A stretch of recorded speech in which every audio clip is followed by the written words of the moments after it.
Healing your damaged knee cartilage if you have knee osteoarthritis is completely possible, and I'm going to tell you exactly how to do it in a 4 R's framework today. The very first R is high repetitions.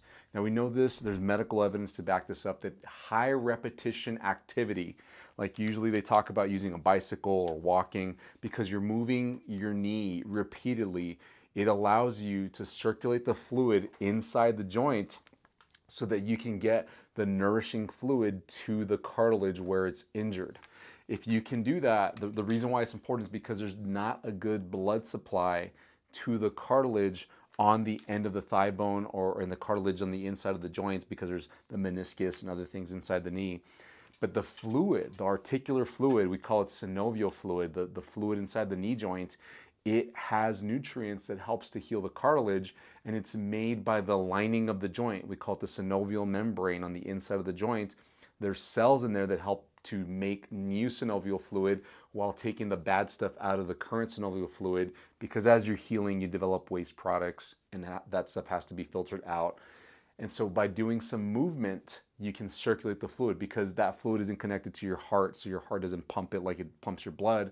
You need to move. So there's small movements in high volumes, high repetitions. That's what needs to happen in order to facilitate joint healing. But I don't think cycling and I don't think walking is the best thing.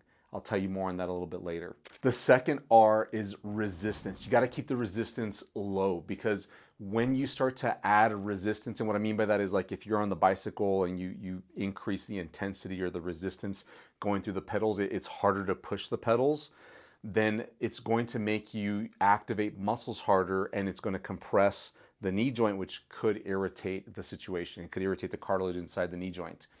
If you can keep the resistance down, then it allows you to get more reps to get more fluid circulation. Those two factors, repetitions, high repetitions, and low resistance, are the most researched factors when it comes to healing cartilage. And this is what the medical field at large will rest their hat on. They'll say, that's why you need a bike. That's why you need to go walk, because it's lower impact than like running, for instance. And biking is even lower impact than walking, and you can do tons of reps there. And oftentimes people will buy a bicycle, or they'll do other exercises too, like the elliptical can be a lower resistance activity than walking or running, and you can do plenty of reps there. There's even things like the rower, the rowing machine. There's tons of exercises out there that you can do that are high repetition and low resistance.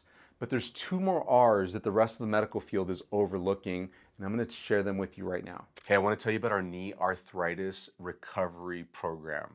This program is specifically for people that have knee arthritis, whether you've been formally diagnosed, you've had an x-ray or an MRI, and the doctor told you that you have knee arthritis, or you suspect you have it, and it doesn't matter how severe it is. If you've had it just mild, grade 1, some doctors will tell you, or if it's more on the severe end. If you have tried exercises and advice and tips that I've given you through our videos here, then chances are you have benefited from it, because this stuff works. Chances are even better that you're going to get tremendous improvements if you join this program. And let me just tell you how it is real quick, how the program's set up. It's a membership program. There's different tiers of this. On the first tier, it's group coaching, along with the whole curriculum of 40 plus, I think it's approaching 50 videos now showing you how to do it. So you can just go through the program, watch the videos, and have massive improvements. But you also get access to group coaching where I'm on the call with you, me and my coaches, and you get to ask us questions so that you don't get stuck through this program. And then you also have the option to get our higher tier, which is one-to-one coaching with our recovery coaches, but you still get the group coaching too, and of course you get the whole curriculum as part of that package. So go check out the link nearby here to learn more about the knee arthritis recovery program, and I hope to see you in the program on our coaching calls. The third R is retrain muscles. And what I mean by this is correct the muscle imbalance. This is something that is so overlooked in the medical field. Let me just explain it to you real quick, because it matters tremendously for the long-term health of your knee cartilage. There's quad muscles on the front of the thigh here and hamstring muscles that go past your knee, and they help your knee to straighten out and bend. These muscles are often too strong and too dominant, and because of their attachments, they pull the shin bone up into the thigh bone and smash the cartilage within the knee joint. They also attach to the kneecap and they'll smash the kneecap against the thigh bone.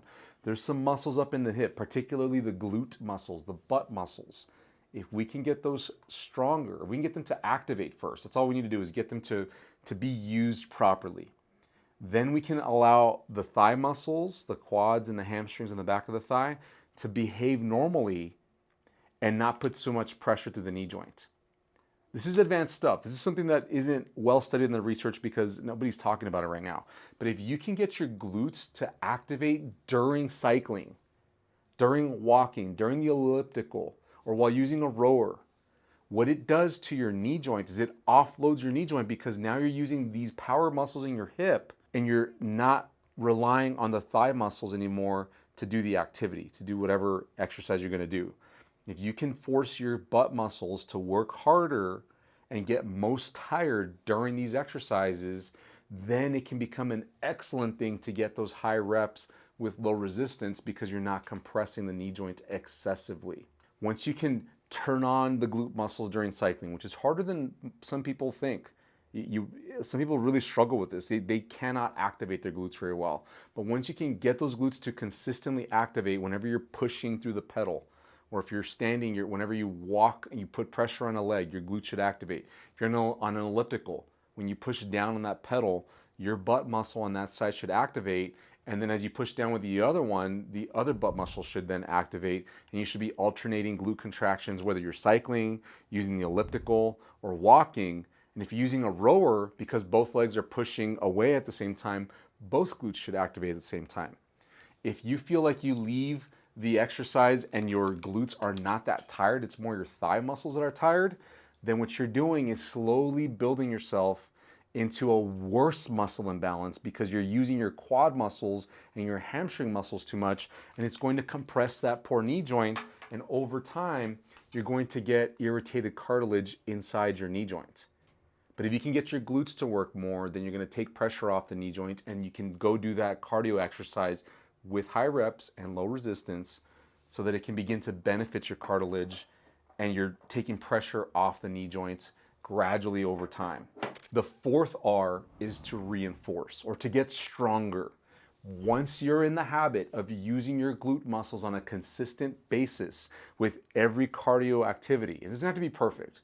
If you can get to 80 or 90% good reps, in other words, you're using your glutes 8 to 9 out of 10 times every time you take a step or pedal, then you're on track. You're going to get stronger glutes. And if you can go gradually more intense, like you're going faster or up the resistance a little bit because now it's getting easier for you if you've been doing this for weeks, then it's going to be a good thing in the long term because having strong glutes in the back of the hip is going to allow you to build up a buffer of strength so that you don't fall into that bad compensation where your quad muscles, your hamstring muscles are dominating all the leg motions and then causing excessive pressure down in your knee joint, which is going to set up the next arthritis flare-up.